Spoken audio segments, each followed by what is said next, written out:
Hello students, आज आप लोगों का एग्जामिनेशन प्रेशर बहुत हाई होगा क्योंकि 12th का थर्ड सेम का एग्ज़ाम स्टार्ट होने वाला है। पेपर कैसे आएगा, किस तरह सॉल्व करना है, ऑब्वियसली फर्स्ट टाइम है, बहुत कन्फ्यूजन है सबके लिए।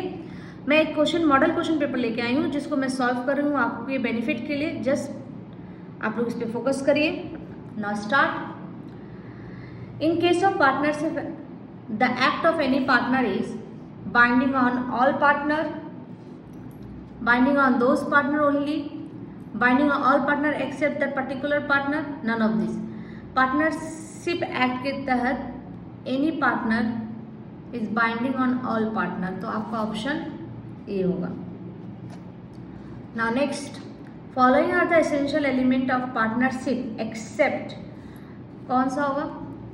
At least two partner. Following are the essential element of the partnership except at least two partners, equal share of profit and losses, there is an agreement between all partnership agreement for some business.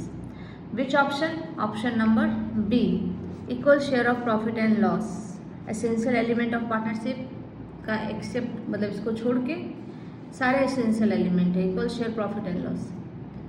Now next, number 3, which of the following is not an essential feature of the partnership? देखिए हर जगह में not दिया, आप लोग कौन सा essential feature इसके ऊपर फोकस करते हैं, नॉट पे फोकस करिए। कौन सा एसेंशियल फीचर नहीं है? There must be an agreement, essential feature है। There must be a business, obviously ये भी एसेंशियल फीचर है। The business must be carried और बाय ऑल, ये एसेंशियल फीचर नहीं है। The business must be carried on the profit, ये तो ऑब्वियसली एसेंशियल फीचर है। ना next, number 4, X Y and Z are partner sharing profit and losses equally.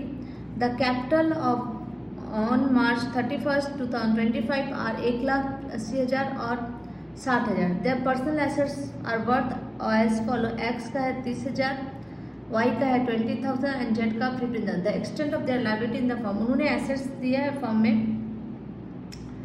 30, 20 और 15, तो ऑब्वियसली उनकी लायबिलिटी भी 30, 20 और 15 होगी। तो कौन सा ऑप्शन? आई थिंक बी, 30, 20 और 15। Now number 5, Amal and Bimal are two partners in partnership firm without any agreement. Amal has given loan 1 lakh to the firm. At the end of the year, losses was incurred in the business. How much interest to be paid to Amal?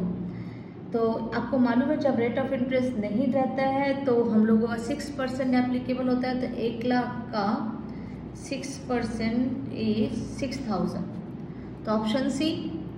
Next है, Anshu and Varsha are partners in a partnership without any agreement. Varsha has given a loan of rupees 50,000. Their capital 2 lakh, 1 lakh respectively. What will be the share of profit when the profit of the firm is 90,000? तो firm का profit अगर 90,000 है तो share of profit between Anshu and Varsha क्या होगा? इसको हमको solve करना पड़ेगा। जस्ट सोल्यूशन देखते हैं इसका। कितना है? 90,000। इस पर मैंने इंटरेस्ट ऑन लोन पहले माइनस कर देना है। आपको पता है रेट कितना होता है, 6% ऑन 50,000, तो आपका आएगा ये 3,000।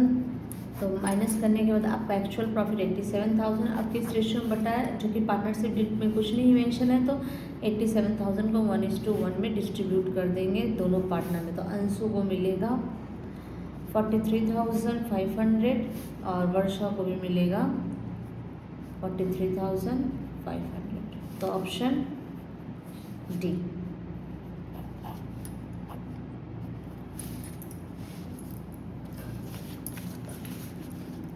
तो option D. Now 7, a partners drew 4,000 at the beginning of each quarter subject to interest and the rate of 10%। तो 4,000 का 10% तो अपने को लेना ही है, साथ में इसमें end of beginning of each quarter, तो 7.5/12 at the beginning of each quarter है ना, तो यहाँ पर 4,000 × 4 भी करना आपको होगा। Now what the answer? The answer is 1,000।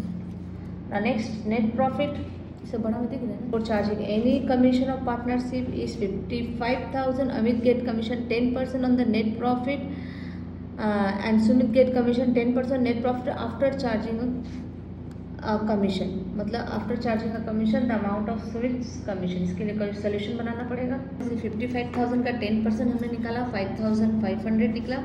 उस 55,000 से जो मैंने कमीशन निकाला था, किसका कमीशन निकाला था, अमित का, या अमित के कमीशन को यहाँ पे माइनस कर दिया। अब सुमित का कमीशन निकलेगा 10/110, दैट इज 4,500, ऑप्शन बी। बात आई कि राहु केतु और मंगल को 3:2:1 के हिसाब से इतना मिलेगा, लेकिन मंगल का तो बात है वो 30,000 ही लेगा, तो उसको 10,000 एक्स्ट्रा देना पड़ेगा। अब उसका 30,000 हो गया।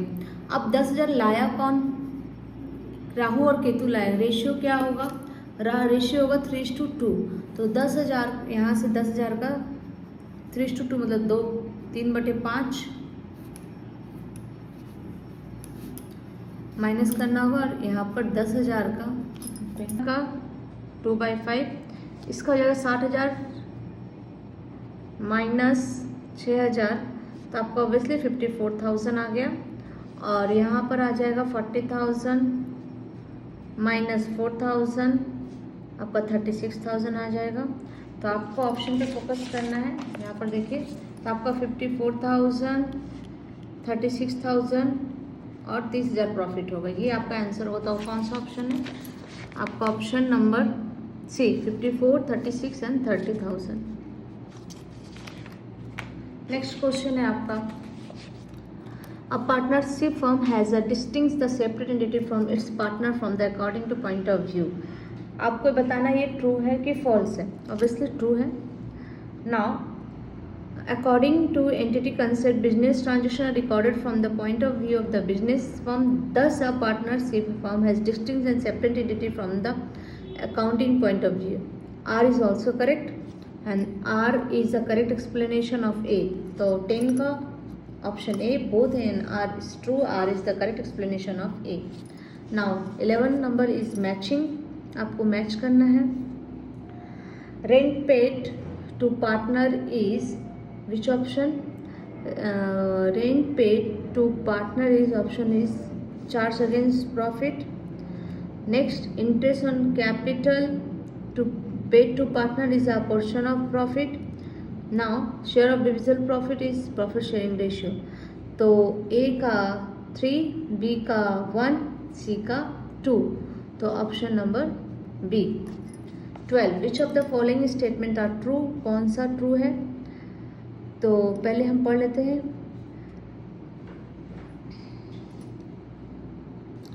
A partnership business may be started without a partnership deed. Obviously true.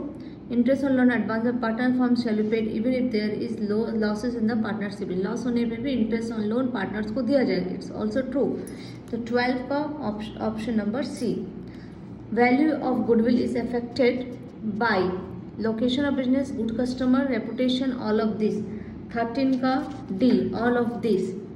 14, a firm has an average profit of 80,000, normal rate of return on capital is 15%, the amount of capital employed is 4 lakh, तो goodwill on the basis of 2 year purchase, super profit, इसको हमको calculate करके show करना है। तो 14 number लोगों को निकालना है। 14 नंबर के क्वेश्चन से 15% ऑफ 4 लाख, मतलब कैपिटल एम्प्लॉयड के ऊपर 15%, दैट इज 60,000। एवरेज प्रॉफिट 80,000 आपके क्वेश्चन में लिखा हुआ है।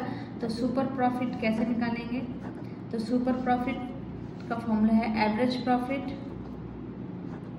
Minus normal profit.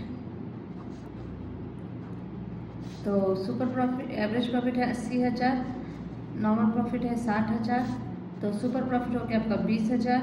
Purchase year question में देखिए आपका 14 के परचेज ईयर दिया हुआ है 2 साल, 2 years, तो गुडविल निकल जाएगा 20,000 इंटू 2, दैट इज ₹40,000। तो आई थिंक आपके ऑप्शन में ही है, ऑप्शन नंबर ए। ठीक, इसका सोल्यूशन 14 का और इस 14 का क्वेश्चन। ना हम लोग अब पढ़ेंगे, क्वेश्चन करेंगे 15 number. Profit for the past 4 year 2020-21, 2021-22, 22-23, 23-24, 40, 60, 50 और 30 दिया हुआ है। सारे प्रॉफिट्स हैं। Goodwill on the basis of 3 year purchase of 4 year average profit, मतलब चारों का एवरेज प्रॉफिट निकाल के 3 से इंटू कर देंगे तो अपना गुडविल निकल जाएगा। देखते हैं कैसे करते हैं। तो पहला साल है 40,000, 40, 60,000, 50,000 एंड 30,000। तो चारों का एवरेज प्रॉफिट कितना होगा? 1,80,000 डिवाइड बाई 4, 45,000। नाउ गुडविल 45,000, यहाँ पे बोला 3 साल का प्रॉफिट निकालना, तो 45,000 इंटू 3 कितना हो जाएगा? 45,000 इंटू 3, 1,35,000। विच ऑप्शन? ऑप्शन 15 का option number B. Now the share capital stated in MOA to be suit at maximum point is, तो कितना होगा? Issued share capital subscribe authorise, MOA में आपका जो मैक्सिमम ऑथराइजेशन है कैपिटल का, ऑथराइज शेयर कैपिटल है। Which of the following statements are false, कौन सा स्टेटमेंट फॉल्स है आपको देखना है। Every member of company can take part in the, obviously not, हर कोई नहीं पार्ट ले सकता। Paid up capital can be more than called up capital, paid up capital कभी भी कॉल्ड अप कैपिटल से ज़्यादा हो ही नहीं सकता। तो यहीं पर अपने को ए भी फॉल्स मिल गया, ए भी फॉल्स मिल गया। शेयर होल्डर और the owner of the company, obviously ये ट्रू है। तो विच ऑप्शन? 17 का option D. In which type of shares are, in which type of shares is the rate of the dividend fix, तो which type of shares का dividend fixed है? Preference share का fixed है। Ordinary company limited by shares may not have preference share capital, तो ये true है कि false है? फॉल्स है। तो आर क्या है आपका? आर भी आपका ट्रू है और ए भी आपका ट्रू है, लेकिन आर जो है करेक्ट एक्सप्लेनेशन ए का नहीं है, तो both A and R true but R is not correct explanation of A. Equipment 16,50,000. It was agreed that the purchase considered to be paid by issuing 12% debenture of ₹100 each at a premium of 10%, मतलब 110 में debenture issue करना है। What will be the amount of the premium? 1000 चाहिए मुझे value of equipment, और आपका number of shares 110, तो number of share कितना इशू होगा? 165,000।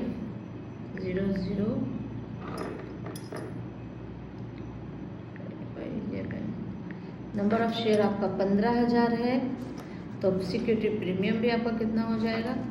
15,000 शेयर का at the rate of ₹10 each, तो 1,50,000 सिक्योरिटी प्रीमियम। SP में सिक्योरिटी प्रीमियम, तो which option? Option C. As per company 2013 the type of debenture is company can not issue, किस तरह का debenture company issue नहीं कर सकता है?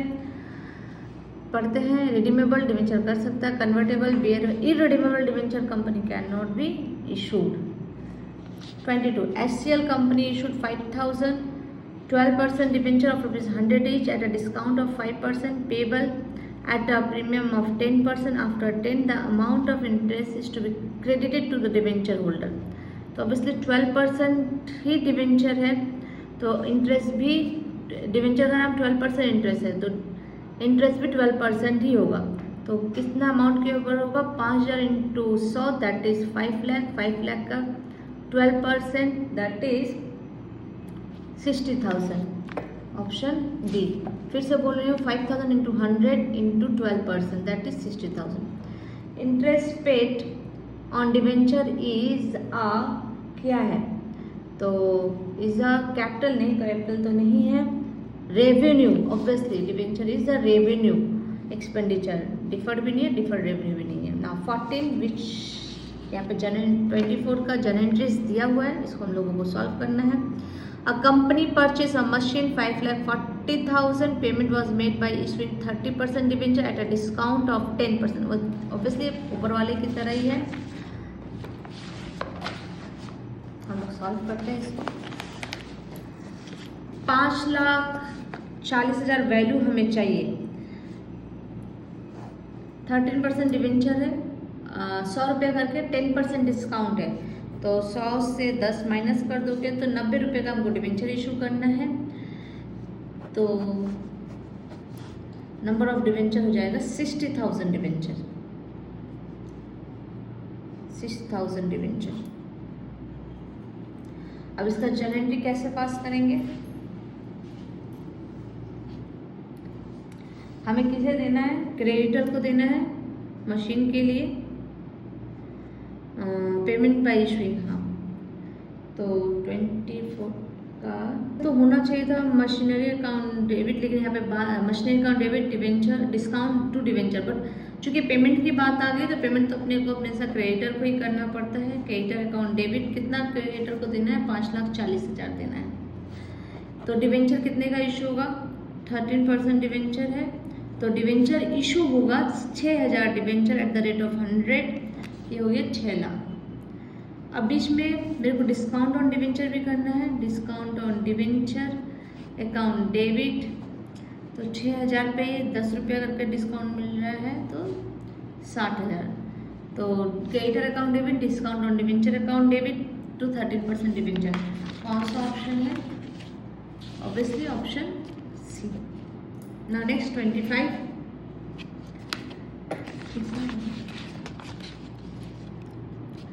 Arrange the following in the correct sequence of the contents of debenture.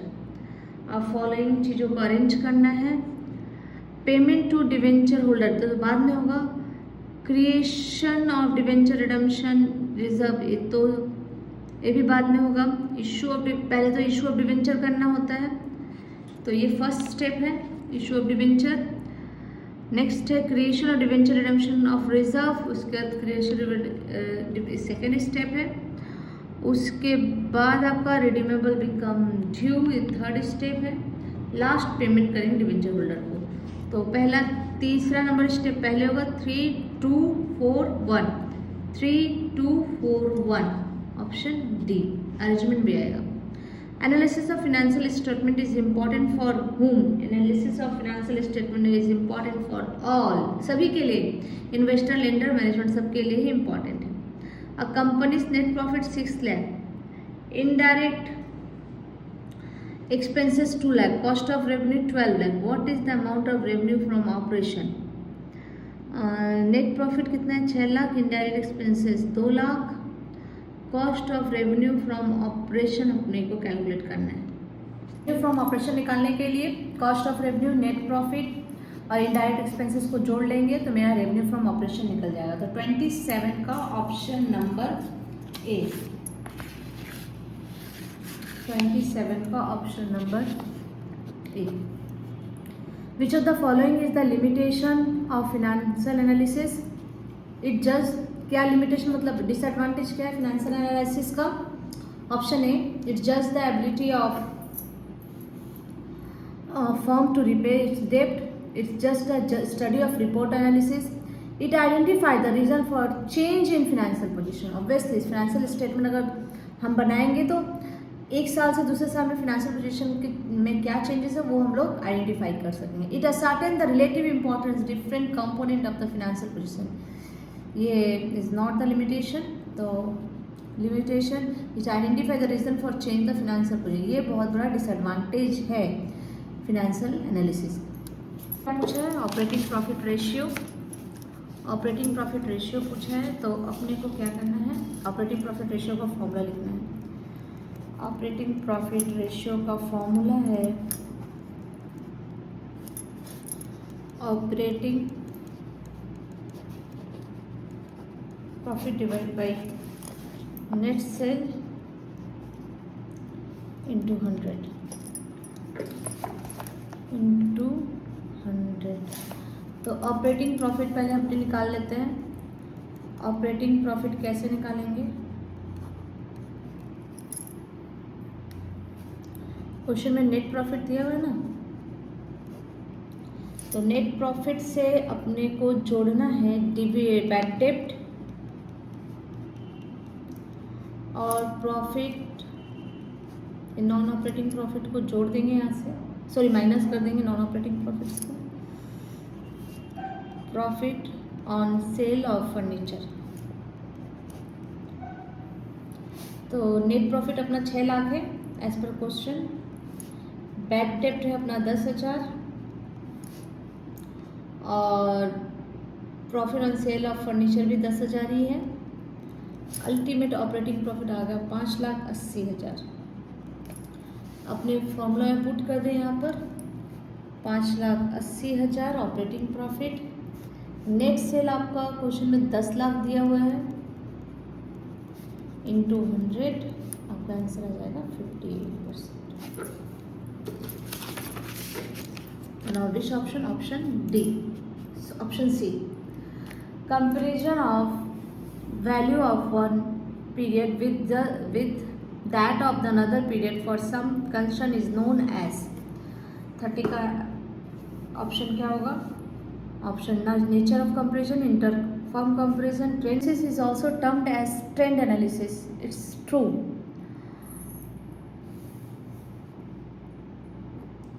vertical analysis is also known as series analysis, b number false है। both comparative statement, common size statement are tools of vertical analysis, true। ए और सी मेरा true है, B false है, तो option A. Long term borrowing 12 lakh है, bank OD 1 lakh है, share holder fund 8 lakh है, general reserve 1 lakh है, प्रॉफिट एंड लॉस अकाउंट 60,000 है। तो profit and loss analysis, profit and loss 60,000 है। तो पहले हम लोग डेब्ट इक्विटी रेशियो का फॉर्मूला पुट करेंगे। डेब्ट इक्विटी रेशियो का फॉर्मूला होता है लॉन्ग टर्म डेब्ट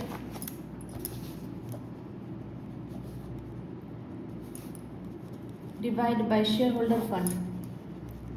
तो शेयर होल्डर फंड में बच्चे गलती करके आ जाएंगे, हमको पता है क्या गलती करके सकते। लॉन्ग टर्म डेब्ट तो यहाँ पर आपको पता ही है 12 लाख है, bank OD is a not long term डेब्ट।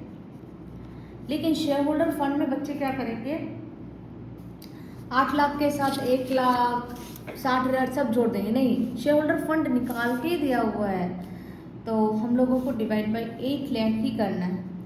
तो कितना आएगा आंसर? तो कितना हो जाएगा 1.5:1। Which option? आपको याद रखिएगा इसके साथ रिजर्व पीएल ऑलरेडी जुड़ा हुआ है, तो आपको फिर से नहीं जोड़ना है।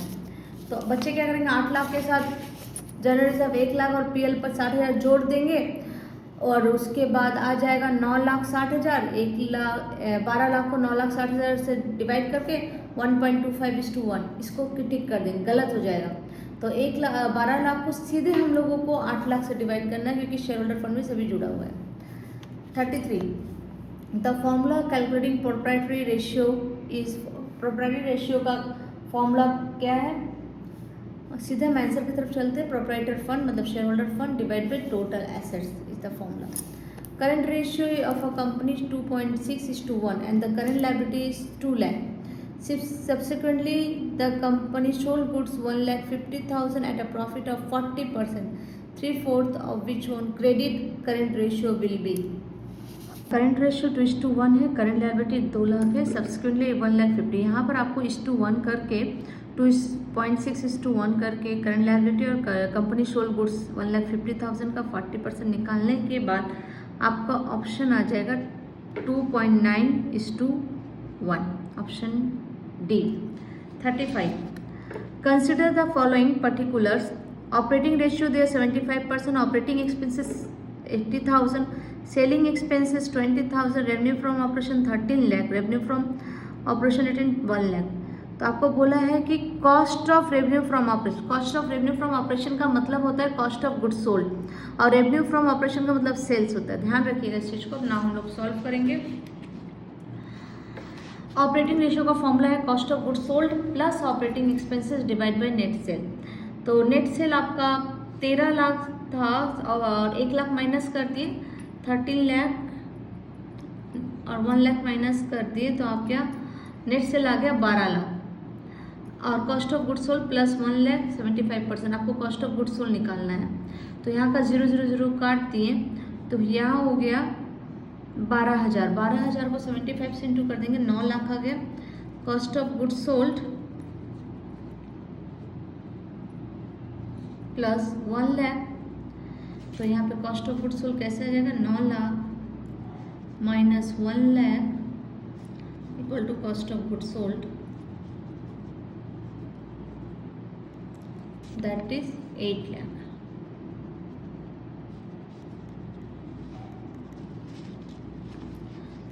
ये आंसर आपका, तो 35 का A number. Now consider the following, calculate turnover ratio, creditor turnover ratio 36 last की तरफ अपने हैं।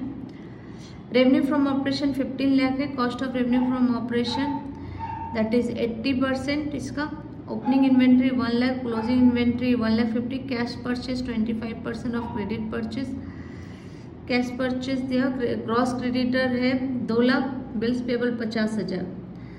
तो क्रेडिट टर्नओवर रेशियो का फॉर्मूला क्या होता है, credit purchase divide by average payable. से पहले निकालना होगा cost of goods sold, cost of goods sold भी बोल सकते हैं और कॉस्ट ऑफ रेवेन्यू भी बोल सकते हैं।